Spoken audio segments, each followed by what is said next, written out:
Hello students, healthy good morning to all of you. कैसे हैं आप सभी?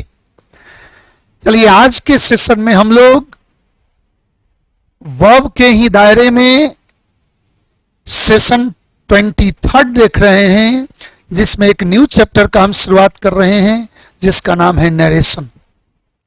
बहुत इंपॉर्टेंट चैप्टर है जो कि पीटी में तो क्वेश्चंस आते ही हैं, मेंस पेपर में इससे बहुत सारे क्वेश्चंस आते हैं, तो याद रखा जाए।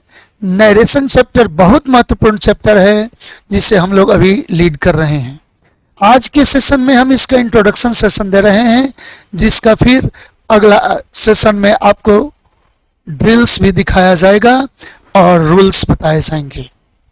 ये इंट्रोडक्शन सेक्शन है, इंट्रोडक्शन सेशन है आपके नरेशन का, जो कि वर्ब के दायरे में 8th चैप्टर के रूप में आपको हम दर्शा रहे हैं। आप जो कोर्स देख रहे हैं ये सुपर फाउंडेशन कोर्स है, जो कि किसी भी कॉम्पिटिटिव एग्जामिनेशन के लिए आपके लिए प्रभावी सिद्ध होता है, आपके लिए बहुत उपयोगी सिद्ध होगा। आप चाहे डिफेंस लेवल का तैयारी करते हो या यूपीएससी लेवल तक तैयारी करते हो, बीच में बैंक, एसएससी, जिस चीज की तैयारी करते हो, आपके लिए यह बहुत महत्वपूर्ण कोर्स होगा, आपके लिए बहुत उपयोगी होगा। यह एमके मिश्रा प्रॉमिस करता है। एक भी क्वेश्चन अगर चैप्टर जो पढ़ेंगे उस चैप्टर का होगा तो आपके रेंज से बाहर नहीं जाएगा, यह एमके मिश्रा प्रॉमिस करता है। चलिए बढ़ते हैं नरेशन में। देखिए, नरेशन का ऐसे तो हम लोग हिंदी देखते हैं तो कथन कहते हैं, परंतु यहां कथन क्या है? तो शायद आपको पता हो कि हिंदी में भी स्टेटमेंट कोई हो तो उस स्टेटमेंट को कथन कहते हैं।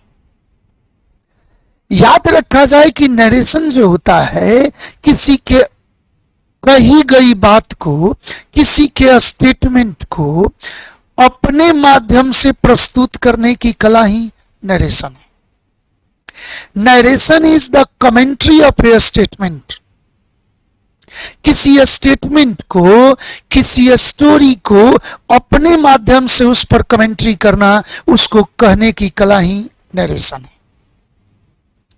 In another word you can say that narration is an art of coating A statement. किसी स्टेटमेंट को कोट करने की कला ही नरेशन है। थोड़ा सा इसको एक्सप्लेन कर रहा हूं, देखिएगा। नरेशन जो वर्ड है ये टू नरेट वर्ब है। नरेट का भी अर्थ होता है कहानी सुनाना, बताना, कोई चीज को हूबहू कहना। इसी को आप टू डिस्क्राइब भी कर सकते हैं, वर्णन करना, टू रिपोर्ट भी कर सकते हैं, बताना, टू ऑटर व्याख्या करना, और नहीं तो टू कोट हूबहू कह देने की कला ही नरेशन है। किसी के स्टेटमेंट को या किसी स्टोरी को उसी के माध्यम, अपने माध्यम से कोट करना, उसे कोटेशन के रूप में पेश करना या उस पर कमेंट्री करने की कला ही नरेशन। अब ध्यान दिया जाए, इसी का डेफिनेशन देखिए कि narration is the use of a written or spoken commentary. कोई लिखित या मौखिक कमेंट्री है to convey statement or story to an audience. किसी ऑडियंस को बताना, हूबहू स्टेटमेंट देने की कला ही नरेशन है। इसको और भी दिखा सकते हैं कि नरेशन इज टू नरेट और डिस्क्राइब समथिंग। किसी चीज को हूबहू बयां करने की कला नरेशन है। और हिंदी में हूबहू यही बात लिखी गई कि किसी के द्वारा कही बात को सुनाना अथवा प्रस्तुत करना ही नरेशन है। अब ध्यान दीजिएगा, नरेशन दो तरह के हो सकते हैं। किसी स्टेटमेंट को आप दो तरह से कोट कर सकते हैं। एक तो जो व्यक्ति, रियल स्पीकर, जो जैसे कहा था वैसे ही रख दीजिए, और नहीं तो एक दूसरा भी तरीका है कि आप उसे अपनी भाषा में उसके मूल थीम को प्रस्तुत कीजिए।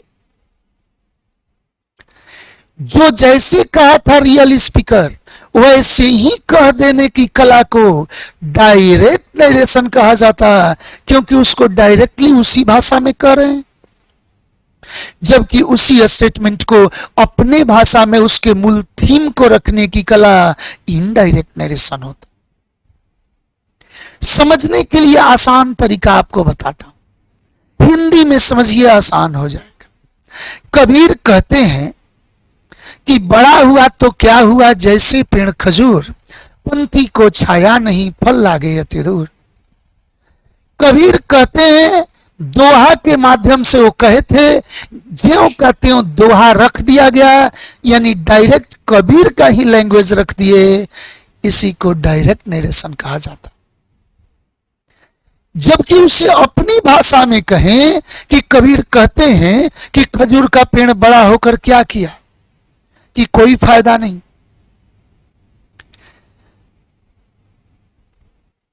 छाया तो देता नहीं, फल है तो इतना दूर है कि वो पहुंच से बाहर है, अतः वो हमारे लिए अनुपयोगी है, वो महत्वपूर्ण हमारे लिए नहीं है। यानी अपनी भाषा में कबीर के दोहा के ही थीम को प्रस्तुत किए, ये इनडायरेक्ट हो गया। यानी जो जैसे कहा था हूबहू वैसे ही रख देने की कला को डायरेक्ट नरेशन कहते, या डायरेक्ट स्टेटमेंट कहते, या कोटेड स्टेटमेंट कहते। और यदि अपनी भाषा में उसे उसके थीम को प्रस्तुत करो, उसके इसेंस को प्रस्तुत करो, तो उसको इनडायरेक्ट नरेशन कहा जाता। देखा जाए, कह रहा है कि we can narrate a statement in two ways, हम दो तरह से स्टेटमेंट को नरेट कर सकते हैं। डायरेक्ट वे, इसी को डायरेक्ट स्पीच या डायरेक्ट नरेशन कहा जाता है। जो अभी अभी हमने कबीर का दोहा दर्शाया, यानी वही तरीका हूबहू रख देने की कला क्या है, डायरेक्ट। दूसरा है इनडायरेक्ट वे, यानी अपने अनुसार सेंस को रखना, थीम को रखना, वो इनडायरेक्ट है। इनडायरेक्ट स्पीच या इनडायरेक्ट नरेशन कहा जाता है उसको। देखिए, डायरेक्ट नरेशन या डायरेक्ट स्पीच क्या है? ए स्टेटमेंट कोटेड और describe in the words of the real और एक्चुअल स्पीकर। जो उसका रियल स्पीकर है, जो एक्चुअल स्पीकर है, उसी के भाषा में हूबहू कह देने की कला डायरेक्ट नरेशन है। अभी अभी बोला हूं।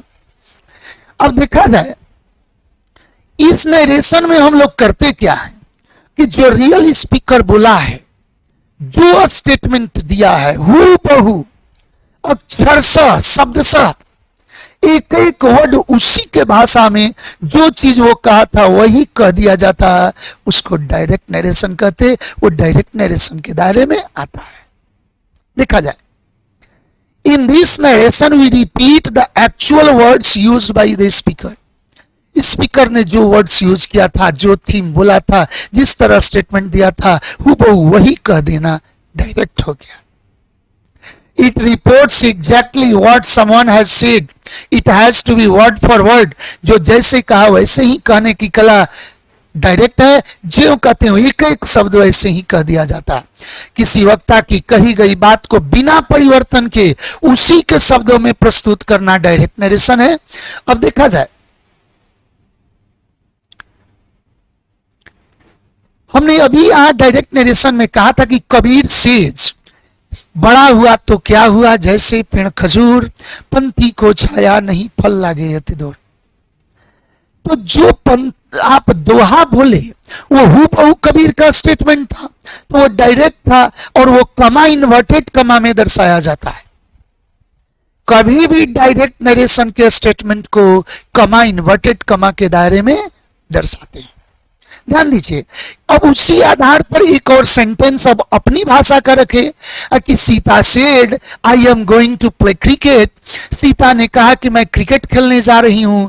तो सीता का हूबहू स्टेटमेंट जो कमा इन्वर्टेड कमा में रख दिया गया, ये क्या हो गया, डायरेक्ट नरेशन है।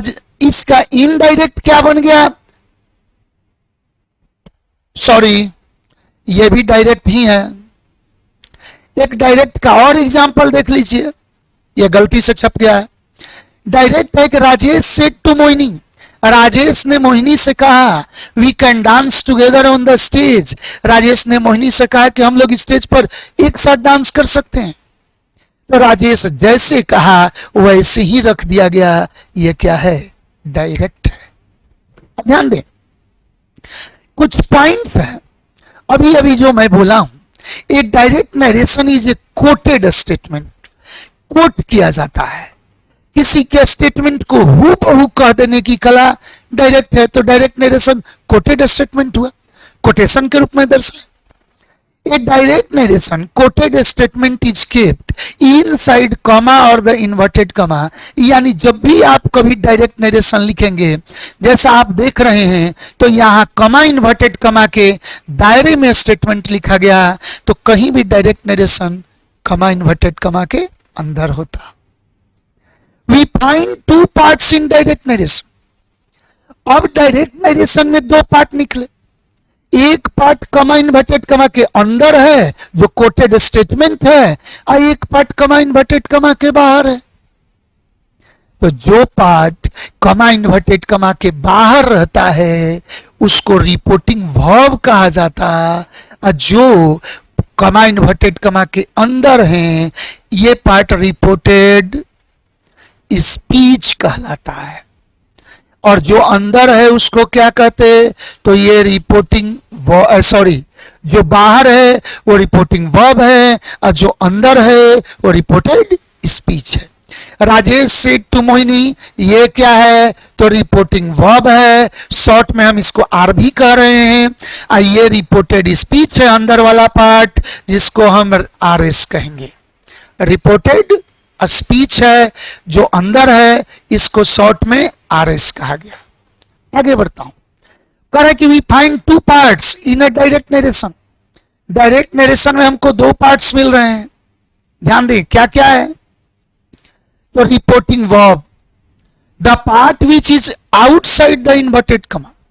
जो पार्ट कमा इन्वर्टेड कमा के बाहर है उसको हम क्या कहते हैं? तो रिपोर्टिंग वर्ब। वाक्य का वह भाग जो इन्वर्टेड कमा के बाहर होता है जिसे रिपोर्टिंग क्लोज भी कहा जाता या रिपोर्टिंग वर्ब कहा जाएगा। Sita said I am going, तो सीता सेड क्या है? रिपोर्टिंग वर्ब है। आगे बढ़ता हूं, रिपोर्टेड स्पीच क्या है? तो अभी अभी हम बताए थे कि जो पार्ट कमा इन्वर्टेड कमा के अंदर है उसको रिपोर्टेड स्पीच कहते।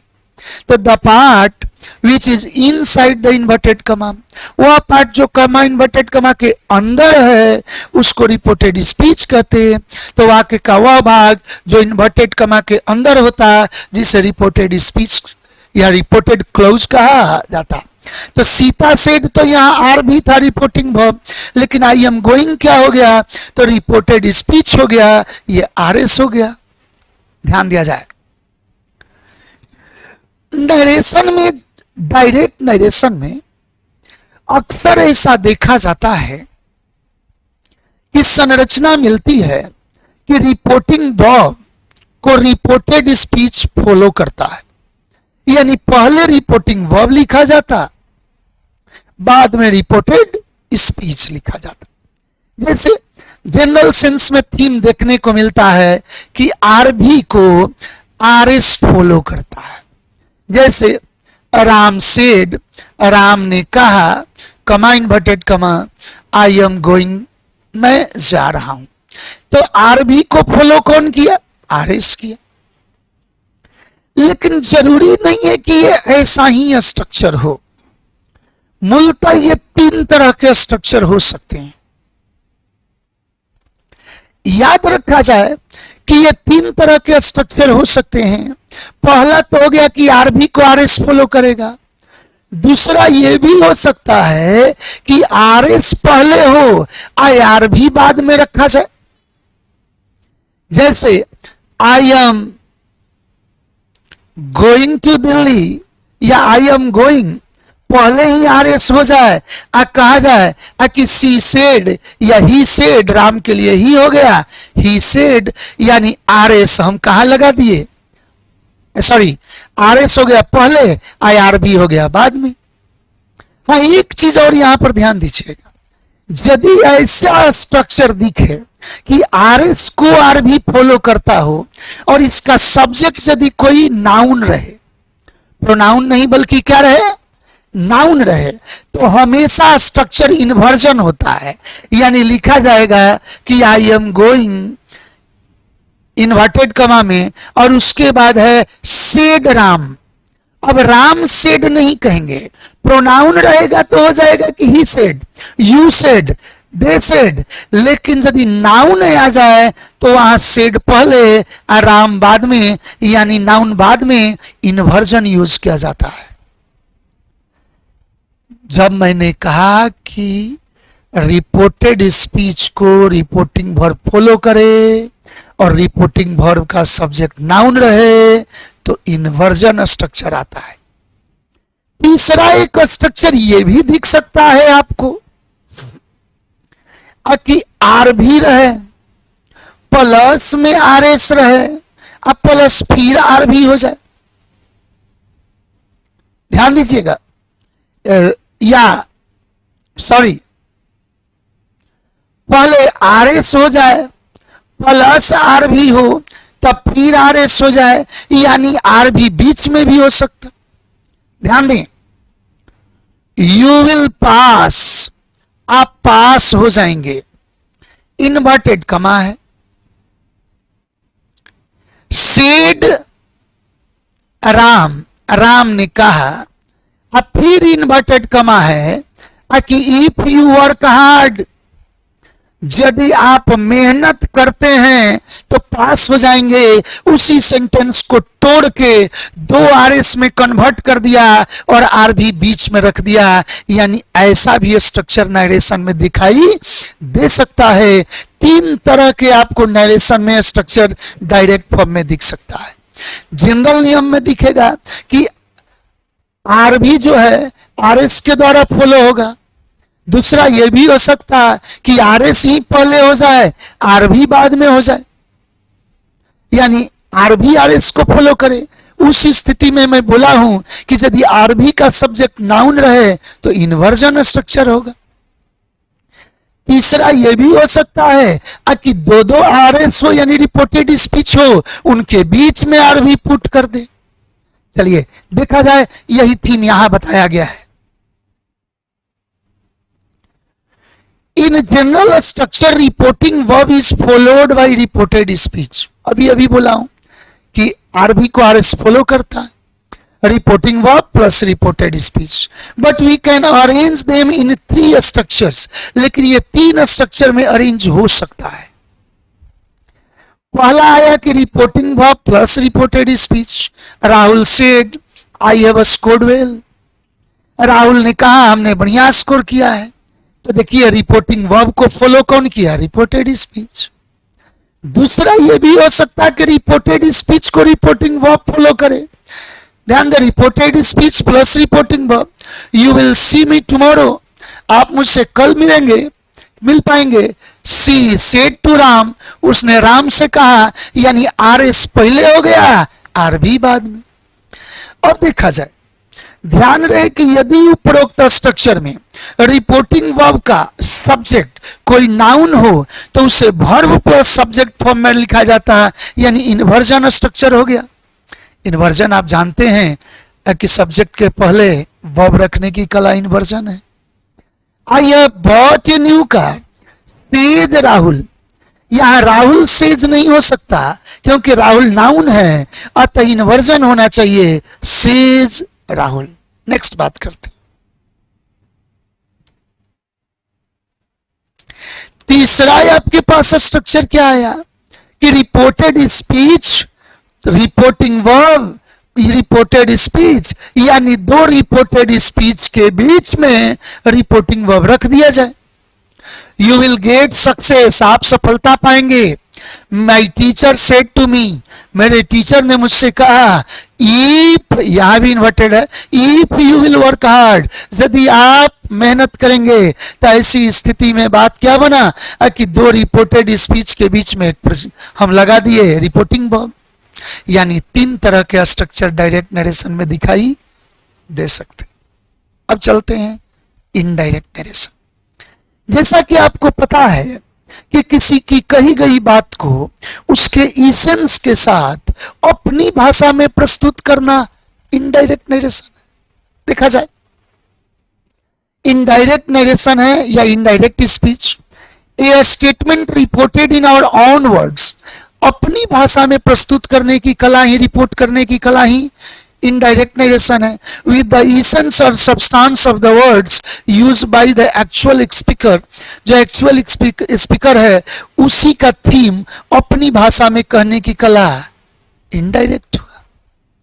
In this narration we report the statement in our own words with some modification, हम अपनी भाषा में कुछ उसे तोड़ मोड़ कर अपनी भाषा में उसी सेंस को रखते हैं जिसे इनडायरेक्ट नरेशन कहा जाता। हमने आपको समझाया कि कबीर कहते हैं कि बड़ा हुआ, हमने आपको समझाया कि कबीर कहते हैं कि खजूर का पेड़ बड़ा होके क्या किया कि कोई फायदा नहीं है, फल मिलता नहीं है, छाया मिलता नहीं है, फल इतना दूर है कि पहुंच से बाहर है, हमारे लिए वो अनुपयोगी है। तो अपनी भाषा में वही सेंस कह दिए, ये इनडायरेक्ट स्टेटमेंट का दायरा निकाला है। ध्यान दें,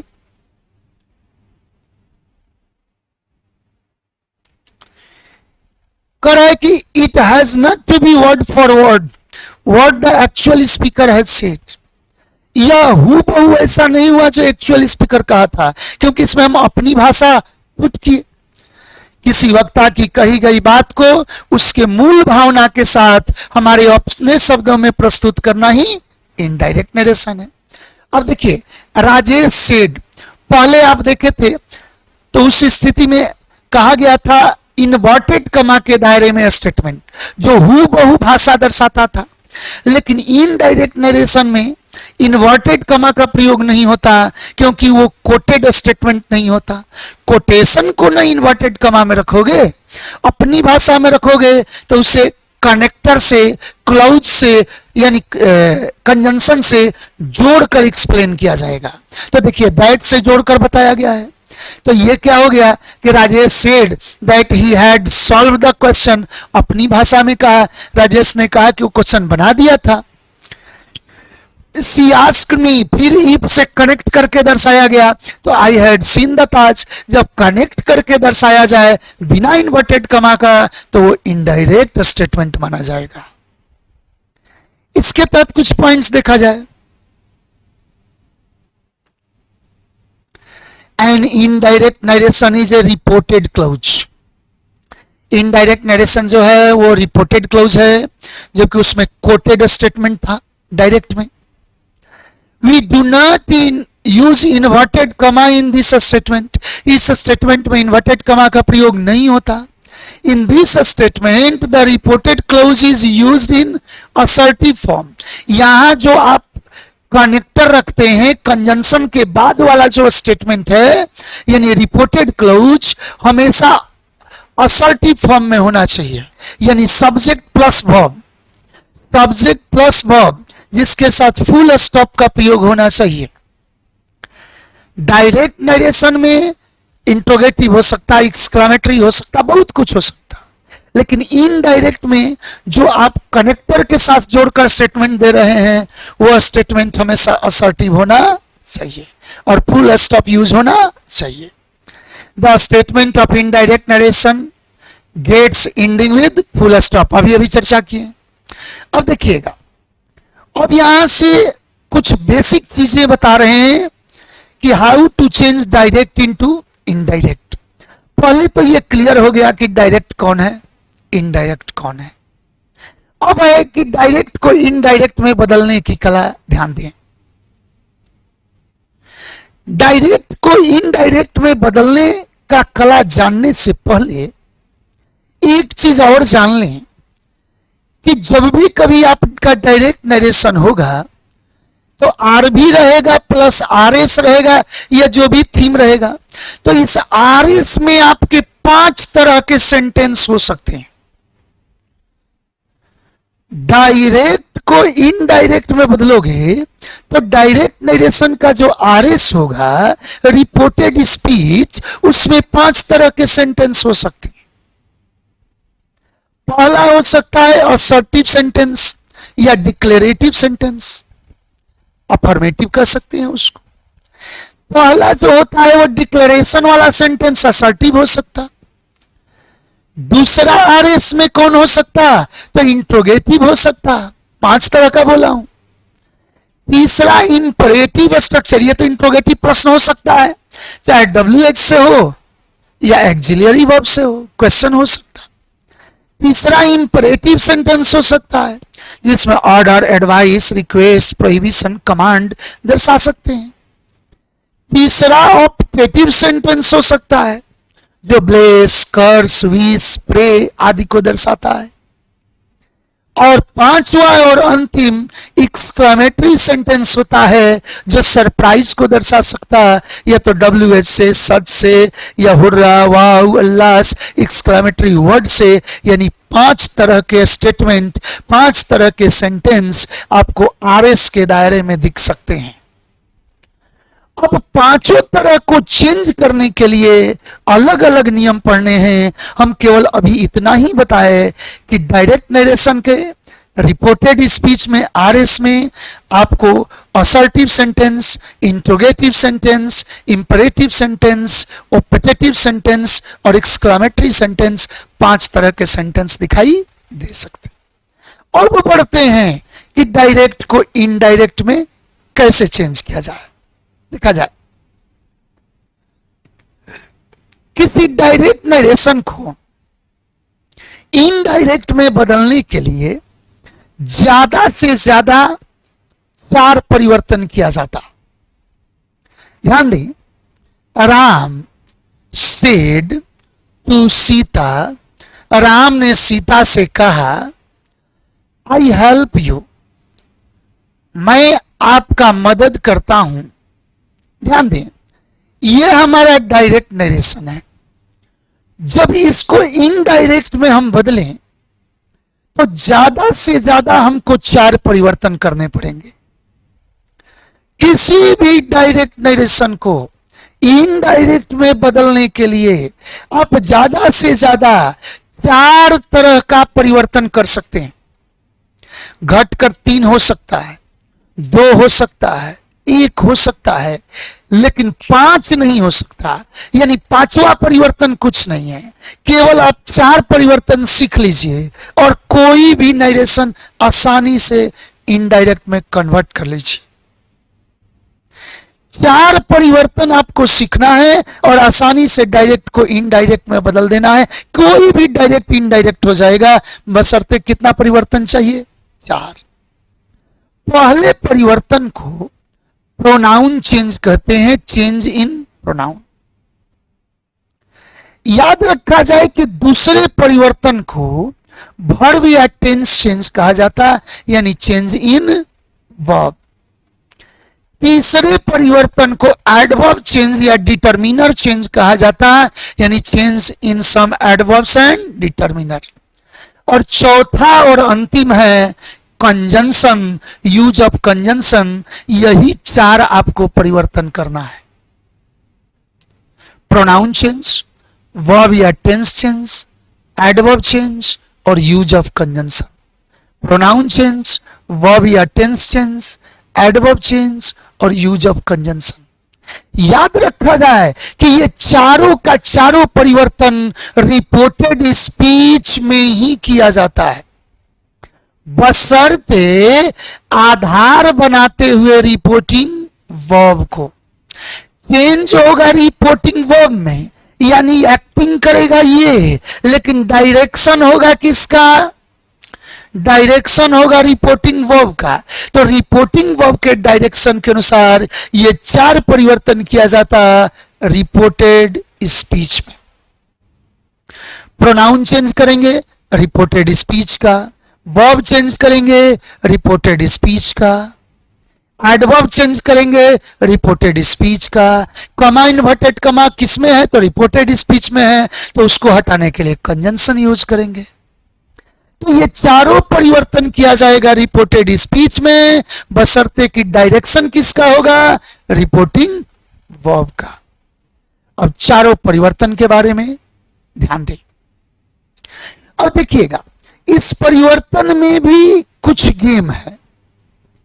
इसमें 2 परिवर्तन को जनरल रूल माना जाता है, प्रोनाउन और एडवर्ब।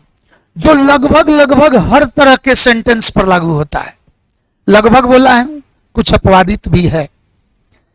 प्रोनाउन चेंज और प्रोनाउन चेंज और एक है एडवर्ब चेंज। ये दो लगभग लगभग हर तरह के सेंटेंस पर लागू होगा। जबकि एडवर्ब चेंज और कंजंक्शन का चेंज ये स्पेशल रूल में रहता है, इसको डायरेक्शन के अनुसार चेंज किया जाता है। प्रोनाउन चेंज हर तरह के सेंटेंस का चेंज होगा, एडवर्ब भी लगभग हर तरह के सेंटेंस में चेंज होगा, लेकिन टेंस और कंजंक्शन ये रिपोर्टिंग वर्ब के डायरेक्शन के अनुसार चेंज होता है। तो चार ही ना चेंज है, तो दो जनरल रूल है, दो स्पेशल रूल है।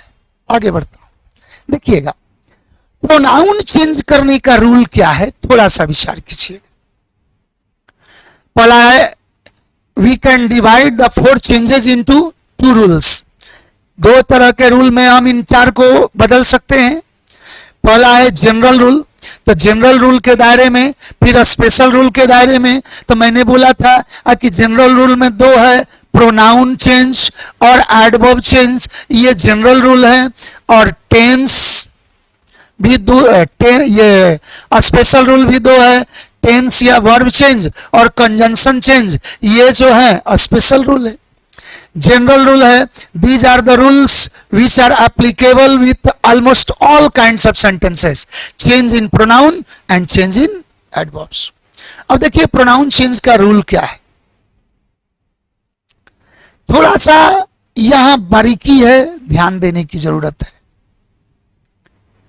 Ram said to Sita I help you। अभी अभी हमने सेंटेंस दिया था। आप बाकी के टेंस दायरा पर अब ध्यान मत दीजिए, अभी केवल प्रोनाउन पर ध्यान दीजिए। तो प्रोनाउन चेंज करने का एक फॉर्मूला है जिसे सन बाई 1 2 3 कहा जाता है। सन बाई 1 2 3। यदि इसके साथ भी लिख दूं तो कोई दिक्कत नहीं है, हम यहां भी कह देते सन बाई 1 2 3। अब देखिए सन क्या है, तो सन है सब्जेक्ट, ओ है ऑब्जेक्ट और इन बराबर नो चेंज। ये है फर्स्ट पर्सन, ये सेकंड पर्सन और ये थर्ड पर्सन।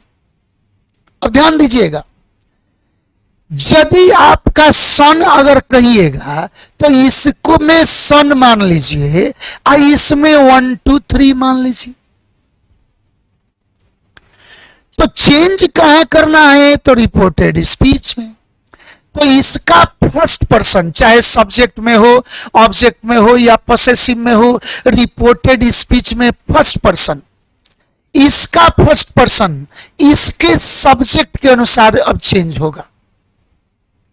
इसका फर्स्ट पर्सन रिपोर्टेड स्पीच का फर्स्ट पर्सन, इसके फर्स्ट में इसका फर्स्ट कौन है, तो एस है सब्जेक्ट के अनुसार। इसके चाहे सब्जेक्ट में, ऑब्जेक्ट में, पोसेशन में कहीं भी सेकंड पर्सन रहे तो इसके ऑब्जेक्ट के अनुसार चेंज होगा। और इसमें थर्ड पर्सन रहे तो इन बराबर नो चेंज। यानी याद रखा जाए कि रिपोर्टेड स्पीच का चेंज तय करेगा रिपोर्टिंग वर्ब। यानी रिपोर्टेड स्पीच में फर्स्ट पर्सन रहे तो उसे रिपोर्टिंग वर्ब के सब्जेक्ट के अनुसार, देख रहे हैं इसका फर्स्ट तो इसके फर्स्ट में सब्जेक्ट, इसका सेकंड पर्सन इसके ऑब्जेक्ट के अनुसार, इसमें थर्ड पर्सन, इसमें नो चेंज। अब समझिए एग्जाम्पल से, राम सेड टू सीता, मान लेते हैं कि राम टोल्ड सीता, कमा इन्वर्टेड कमा के बदले दैट जोड़ दिए। इस सब पर अभी ध्यान मत दीजिएगा, केवल प्रोनाउन पर ध्यान दीजिए। आई फर्स्ट पर्सन है तो किसके अनुसार चलेगा, तो सब्जेक्ट के अनुसार चलेगा। तो इसमें सब्जेक्ट है राम, तो आई राम के अनुसार क्या हो जाएगा, ही। मान लीजिए हम हेल्प को हेल्प्ड में बदल दिए, इस पर मत ध्यान दीजिए, प्रोनाउन पर ध्यान दीजिए। यू क्या है, तो सेकंड पर्सन। यू यदि सेकंड पर्सन है तो किसके अनुसार बदलेगा, तो इसके इसके ऑब्जेक्ट के अनुसार, तो ऑब्जेक्ट क्या है, तो सीता, तो ऑब्जेक्ट में सीता के लिए क्या हो जाएगा, हर। सब्जेक्ट में रहता तो सी होता, ऑब्जेक्ट में हो गया हर, यानी फर्स्ट पर्सन राम के अनुसार ही हो गया, यू सेकंड पर्सन सीता के अनुसार सी हो गया, यानी हर हो गया। एक बार फिर से, अगर मैं कहूं कि Sita said I M fat, Sita ने कहा मैं मोटी हूं, तो जरा सा देखिए, सीता सेड, सीता ने कहा, हम कमा इन्वर्टेड कमा के बदले दैट कर दिए। इस सब पर अभी ध्यान नहीं, अभी केवल प्रोनाउन पर ध्यान रखिए। आई किसके अनुसार है, तो सब्जेक्ट के अनुसार। सब्जेक्ट कौन है, तो सीता, तो हो जाएगा सी। अब फिर सेकंड पर्सन थर्ड पर्सन तो कहीं नहीं है, तो सीधे से हो जाएगा सी वाज फैट। एक बार फिर से,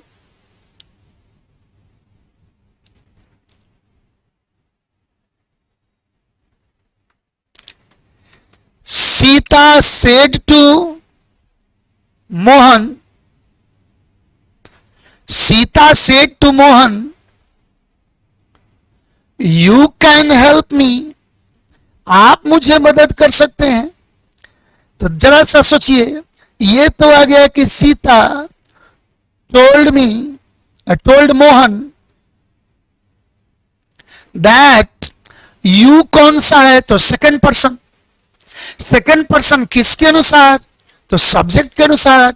तो सब्जेक्ट कौन है, तो सीता, तो इसके लिए क्या हो गया, सी कुड हेल्प। अब की बार मी क्या है, तो फर्स्ट पर्सन है, ये सॉरी ध्यान दें, यहां Sita said to me you second person, तो सेकंड पर्सन किसके अनुसार, तो सेकंड पर्सन ऑब्जेक्ट के अनुसार, तो मोहन के अनुसार होगा यू, तो क्या हो जाएगा ही कुड। अब की बार आया हेल्प, मी क्या है, तो फर्स्ट पर्सन, तो फर्स्ट पर्सन किसके अनुसार, सीता के अनुसार, तो सीता के अनुसार होगा तो क्या हो जाएगा हर, क्योंकि ऑब्जेक्ट के जगह पर मी है, यानी हो जाएगा सीता के अनुसार, तो क्या हो जाना चाहिए सी या हर, तो ऑब्जेक्ट के जगह पर हर। एक बार फिर से, थोड़ा सा यहां मिस्टेक हो गया था, ध्यान दें। फिर कहूं कि Rubika said to Raju I will help you, I will help you. Rubika ने राजू से कहा कि मैं आपका मदद करूंगी, तो Rubika told Raju that, I first person है, किसके अनुसार होगा, तो रूबिका के अनुसार, तो हो जाएगा सी, विल हो जाएगा तो वुड, हेल्प। यू क्या है, तो थर्ड पर्सन सेकंड पर्सन, तो सेकंड पर्सन किसके अनुसार, राजू के अनुसार, तो क्या हो जाएगा हिम। राजू के लिए ही या हिम, तो ऑब्जेक्ट के जगह पर क्या होना चाहिए, him.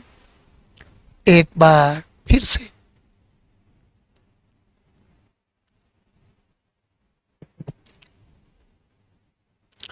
Mohit said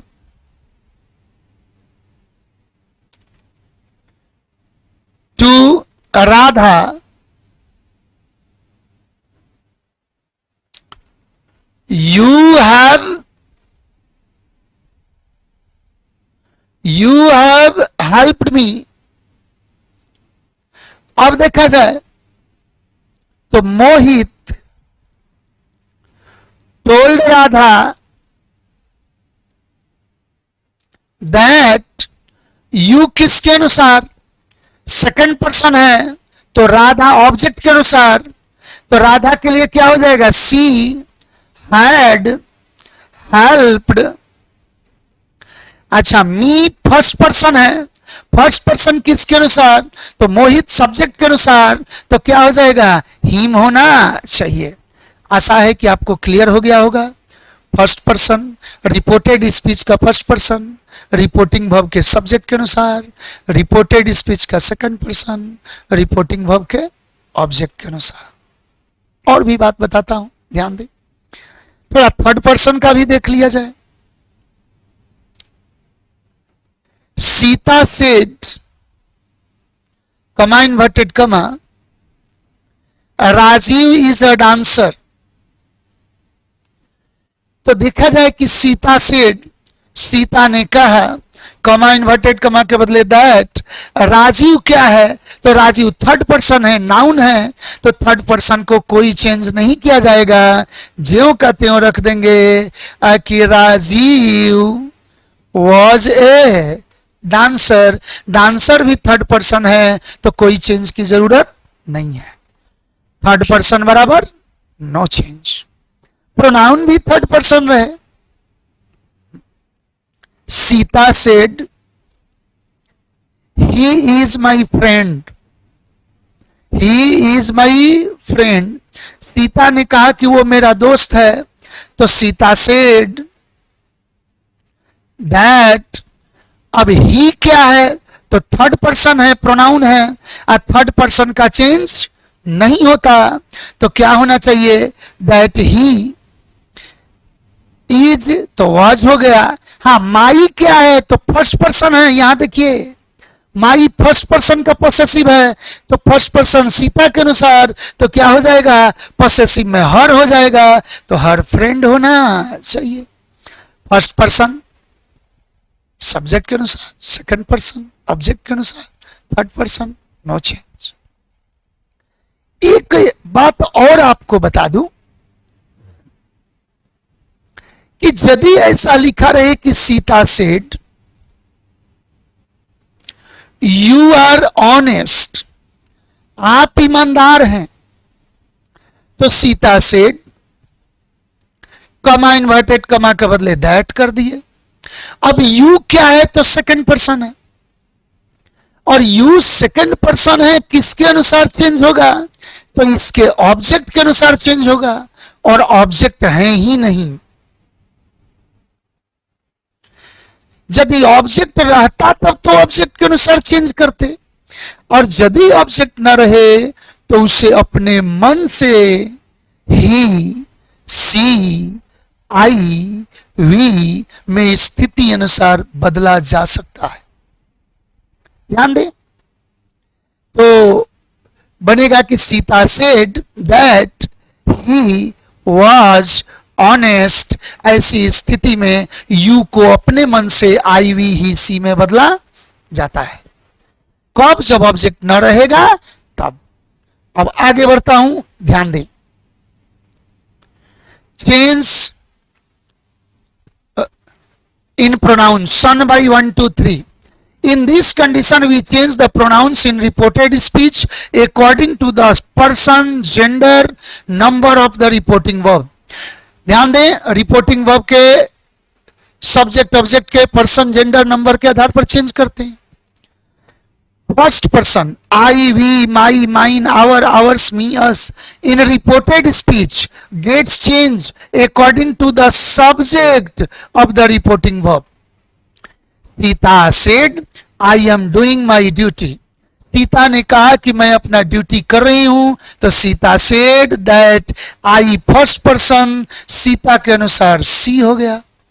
was doing, माई भी फर्स्ट पर्सन, तो क्या हो गया, हर ड्यूटी, आई का पोसेसिव माई। यहां आई तथा माई सीता के अनुसार सी तथा हर में बदला गया है। यही बात हम यहां आपको रफ में समझाए। The second person, you, yours, you, in the reported speech gets changed according to the object of reporting verb. ये reporting verb के object के अनुसार चलेगा second person। तो Sita said to Mohan, you are doing your duty। देखिए you है second person, your भी second person, जो इसके object के अनुसार चलेगा, तो किसके अनुसार चला, मोहन के अनुसार। तो Sita told Mohan that you, Mohan के अनुसार he was doing, योर भी किस में होगा, तो मोहन के अनुसार, यानी हीज हो गया। यहां यू तथा योर मोहन के अनुसार ही तथा हीज में बदला गया है।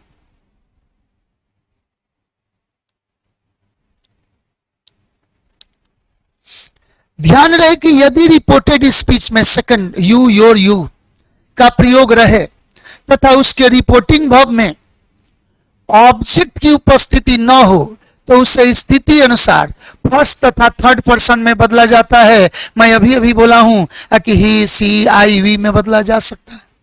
आगे बढ़ता हूं, देखिएगा। रागिनी सेड, रागिनी ने कहा यू आर लेजी, आप आलसी हैं।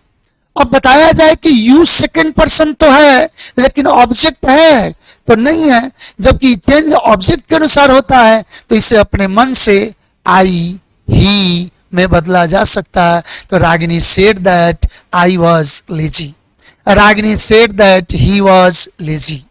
यहां यू को आई तथा ही में बदला गया है, ध्यान दें। Third person he, she, it, they या name in the reported speech are not change, नहीं चेंज किया जाता। ध्यान दें, Ragini said to Roshan he is intelligent, Ragini ने रोशन से कहा कि वो इंटेलिजेंट है। तो Ragini told Roshan that he third person, तो नो चेंज, ज्यों का त्यों हो गया कि ही वॉज इंटेलिजेंट। यहां डायरेक्ट नरेशन का ही इनडायरेक्ट में भी ही में ही प्रयुक्त हुआ है। हाँ, कभी कभी ऐसा होता है जब थर्ड पर्सन में पता नहीं चलता है कि वो ही किसके लिए लगाया है। कभी कभी ऐसा होगा कि पता ही नहीं चलेगा कि वो ही किसके लिए लगाया, सी किसके लिए लगाया। तो ऐसे स्थिति में एक्सप्लेन करने के लिए ही, सी के बाद अंडर ब्रैकेट में नेम भी जोड़ा जा सकता है, क्योंकि वो स्पष्ट करने के लिए ही ऐसा किया जाता। ध्यान दें, ध्यान रहे कि कभी कभी रिपोर्टेड स्पीच में प्रयुक्त ही और सी यदि दुविधा पैदा कर देता है कि इसका प्रयोग रिपोर्टिंग वर्ब के सब्जेक्ट पर्सन स्पीकिंग अथवा ऑब्जेक्ट पर्सन स्पोकन टू में किसके लिए हुआ है, तो ऐसी स्थिति में, अतः इस स्थिति में हम स्पष्ट रूप से दर्शाने हेतु ही, सी के साथ नेम का भी चर्चा कर सकते हैं। देखा जाए, Ram said to Raghav I am busy, Ram ने राघव से कहा कि मैं व्यस्त हूं। सॉरी, राहुल ने राघव से कहा, राहुल भी सब्जेक्ट, राघव ऑब्जेक्ट। आई क्या है, तो फर्स्ट पर्सन, किसके अनुसार, तो सब्जेक्ट के अनुसार। तो Rahul told Raghav that he. अब देखिए, राहुल भी ही ले सकता है और राघव भी ही ले सकता है, तो पता नहीं चल रहा है कि ये ही किसके अनुसार आया है। तो ऐसी स्थिति में ही लिखकर अंडर ब्रैकेट में राहुल भी लिख सकते हो, नेम भी डाल सकते हैं, he was busy. Shyama said to Ragini you are wrong, Shyama ने रागिनी से कहा कि आप गलत हैं। तो ऐसी स्थिति में श्यामा भी सी ले सकती है और रागिनी भी सी ले सकती, जबकि यू सेकंड पर्सन है तो वो सी है ओरिजिनल किसके लिए, तो रागिनी के लिए। तो बनेगा कि श्यामा टोल्ड रागिनी दैट सी, किसके लिए, ये सेकंड पर्सन हुआ तो किसके लिए, तो रागिनी के लिए। तो सी के सामने अंडर ब्रैकेट में हो गया रागिनी वाज रॉन्ग। ऐसे इस तरह का कम लिटरेचर में क्वेश्चंस कम आते हैं, लेकिन लिटरेचर में जहां बात फंसेगा वहां स्पष्ट कर दिया गया कि आप नेम को भी मेंशन कर सकते हैं। ध्यान दें, कुछ कंडीशंस को देखिए। कुछ ऐसे भी जगह होते हैं जहां प्रोनाउन चेंज में भी बाजीगरी है। देखिएगा, यदि रिपोर्टेड स्पीच में, आरएस में यूनिवर्सल ट्रूथ के लिए वी हो, कभी कभी ऐसा भी होता है कि कहा जाए किसी के बारे में या किसी प्राणी जगत के बारे में, प्राणी के बारे में, तो वहां भी वी लगाया जाता है। थोड़ा सा विचार कीजिएगा, we are mortal, man is mortal या वी आर मोर्टल, यानी हम लोग मरणशील हैं। इसका मतलब है कि पूरा प्राणी जगत मरणशील है। तो ऐसी स्थिति में यूनिवर्सल ट्रूथ के लिए वी आया है। तो यदि यूनिवर्सल ट्रूथ के लिए वी रहे, फर्स्ट पर्सन रहे, तो उसको नरेशन में प्रोनाउन चेंज नहीं किया जाता, उस वी को वी में ही छोड़ दिया जाता। एक और भी कंडीशन है, ध्यान दें, रिपोर्टेड स्पीच में यूनिवर्सल ट्रूथ के लिए वी का प्रयोग हुआ हो तो उसे इनडायरेक्ट में चेंज नहीं किया जाता। They said we can not live without air, उन लोगों ने कहा कि हम लोग पानी हवा के बिना नहीं जी सकते, यह यूनिवर्सल बात है। तो ऐसी स्थिति में वी को दे में बदलने की जरूरत नहीं है, वी फर्स्ट पर्सन होने के बावजूद चेंज नहीं होगा क्योंकि यह बात यूनिवर्सल हो रही है। तो डायरेक्ट बनेगा कि they said that we can not live without air, we में ही रह जाएगा, चेंज नहीं होगा। दूसरा तरीका एक और भी आया कि यदि न्यूज़पेपर के लिए, यदि किसी कंपनी के लिए, यदि किसी मैगजीन के लिए, कोई ऑर्गेनाइजेशन के लिए, यदि कहीं उसके डिस्क्रिप्शन में वी का प्रयोग किया गया हो तो वहां पर भी याद रहे कि एक चेंज आपके दिमाग में रखना होगा कि वहां वी को इट में बदला जाता है, क्योंकि वो ऑर्गेनाइजेशन है, वो पेपर है, तो कहीं ना कहीं उसको हम नॉन लिविंग ट्रीट करेंगे और उसके लिए इट का प्रयोग किया जाएगा, उसको प्लूरल में दे नहीं माना जाएगा, वो इट के रूप में यूज किया जाता। यदि रिपोर्टेड स्पीच में किसी न्यूज़पेपर, मैगजीन, फर्म, कंपनी जो हो, ऑर्गेनाइजेशन ईटीसी के लिए फर्स्ट पर्सन वी और अस का प्रयोग हुआ हो तो उसे इनडायरेक्ट नरेशन में इट, इट से इट यानी इट ग्रुप में बदला जाता है। ध्यान दीजिएगा।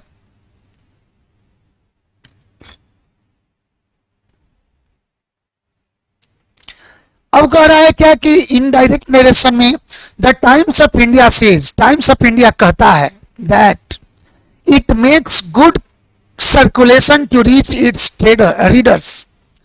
टाइम्स ऑफ इंडिया कहता है कि वो बहुत अच्छा सर्कुलेशन करता है अपने पाठकों के पास पहुंचने के लिए।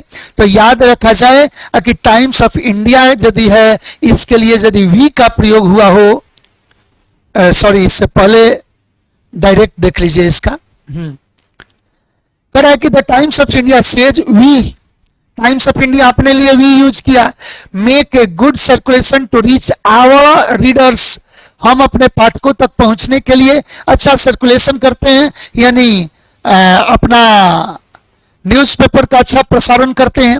तो यहां पर कह रहा है क्या कि the Times of India says that, अब वी किस में बदले हैं तो यहाँ वी इट में बदल गया है क्योंकि टाइम्स ऑफ इंडिया के लिए वी यूज किया गया था तो उसे इट में बदला गया कि it makes good circulation to reach its readers, यानी जब ऑर्गेनाइजेशंस के लिए वी लगे तो उसे इट में बदलिएगा। यूनिवर्सल ट्रूथ के लिए वी रहे तो कोई चेंज नहीं, वी में ही रहेगा, और यदि कहीं ऑर्गेनाइजेशंस के लिए वी रहे तो उसे इट में बदला जाता है। आशा करते हैं आपको प्रोनाउन चेंज क्लियर हो गया होगा। अब जो जनरल रूल है उसमें प्रोनाउन चेंज के अलावा एक और चेंज है, एडवर्ब या डिटरमिनर चेंज। एडवर्ब या डिटरमिनर चेंज को जरा सा ध्यान दीजिएगा। यदि रिपोर्टेड स्पीच में, यदि रिपोर्टेड स्पीच में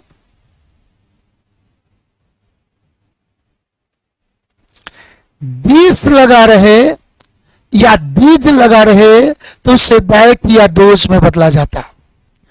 चार परिवर्तन बोला हूं, प्रोनाउन चेंज, वर्ब या टेंस चेंज, एडवर्ब चेंज और यूज ऑफ कंजंक्शन, जिसमें से दो चेंज प्रोनाउन और एडवर्ब या डिटरमिनर चेंज जनरल रूल है, और वर्ब और कंजंक्शन ये जो है स्पेशल रूल है, जो कि इनडायरेक्ट, जो कि रिपोर्टिंग वर्ब के डायरेक्शन में चलता है, और यह लगभग हर तरह के सेंटेंस के साथ दो लागू होता है।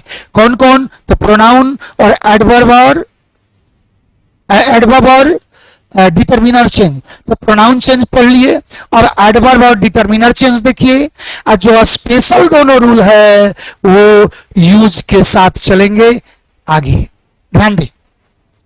तो दिस दिस को दैट या दोज में बदलते, दिस दैट में, दिस दोज में, हियर को देयर में बदलते, यानी नजदीक वाला जो पहलू रहे, टाइम का नजदीकी, प्लेस का नजदीकी, उसको दूर में बदल देते हैं, दूर वाले में। Words, adjective, adverbs expressing nearness in time, position, place are generally changed into words expressing distance। दूरी का यदि बात करने लगे, नजदीक की थीम को दूर के थीम में बदल देते हैं।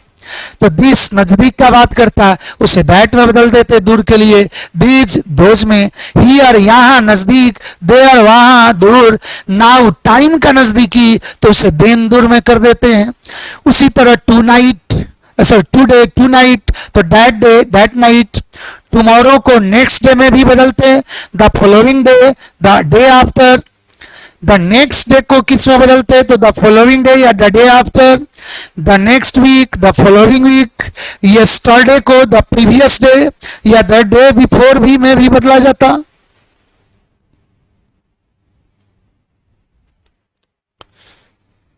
यस्टरडे को भी द प्रीवियस डे या द डे बिफोर में बदलते हैं। लास्ट नाइट को द प्रीवियस नाइट में बदलते हैं। एगो को बिफोर में बदलते हैं, या ध्यान दें, द एगो को बिफोर में बदलते, द डे बिफोर यस्टरडे को the day before previous day या 2 days बिफोर में बदला जाता। द डे आफ्टर टुमारो को the day after next day या इन 2 days टाइम में बदला जाता। यानी कहने का मतलब यह है कि जो आप बाएं वाला थीम देख रहे हैं, ये सब यदि रिपोर्टेड स्पीच में रहे तो दाएं वाले में बदल दिया जाता। ये नहीं कि दाएं वाला भी रहे तो बाएं में बदल दे, नहीं, नजदीकी का सेंस वाले को दूर में बदला जाता है।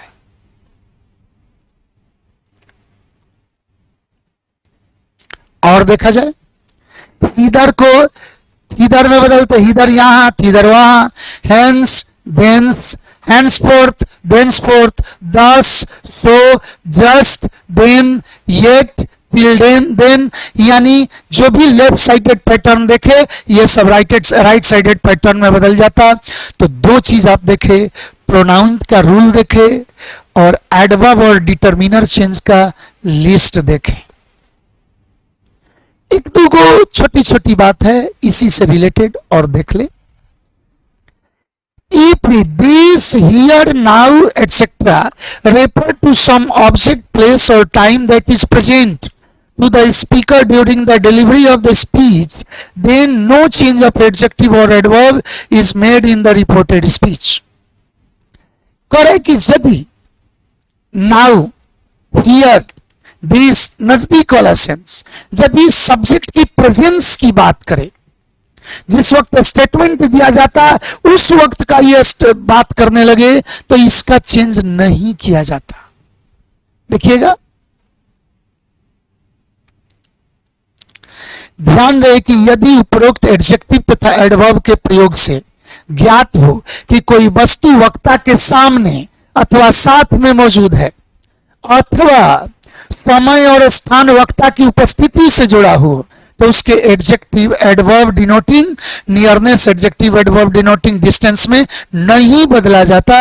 यानी जब सब्जेक्ट के प्रेजेंस में तत्क्षण का वो स्थिति दे रहा हो, उसी वक्त स्टेटमेंट के वक्त के लिए अगर नाउ, दिस आदि का प्रयोग किया गया हो नजदीकी वाला, तो उसे दूर में नहीं बदला जाता। चलिए देखा जाए। Rajesh said this is my new car.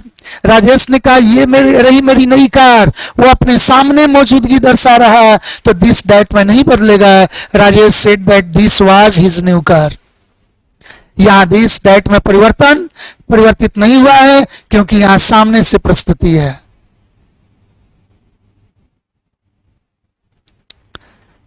एक और देख लीजिए। This morning he said I will go out today. आज ही सुबह में कहा उसने कि मैं बाहर जाऊंगा आज, यानी आज ही कह रहा है, आज ही के लिए कह रहा है, आज ही बोल रहा है, आज ही के लिए, आज ही के सुबह।